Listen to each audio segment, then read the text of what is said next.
Thank you, Frank, and thank you for making the weather very suitable for me.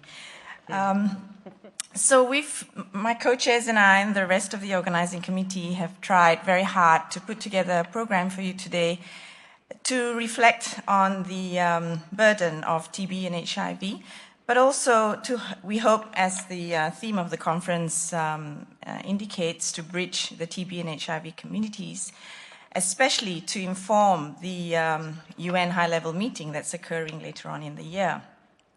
So some of the questions we've tried to answer through this program today is how can the UN high-level meeting on TB accelerate the TB response? So the first session will be dedicated to that. And we have a very high panel of high level speakers, including Dr. Sumya from WHO. We have a session dedicated on preventive TB therapy for people living with HIV, and the important question of how to bring this TB prevention to scale, including the presentation of new WHO consolidated guidelines for TB preventive treatment. We have a session dedicated on why we have failed to reduce TB HIV mortality, why are 40% of HIV deaths still due to TB when there's been so much new advances, particularly in diagnostics.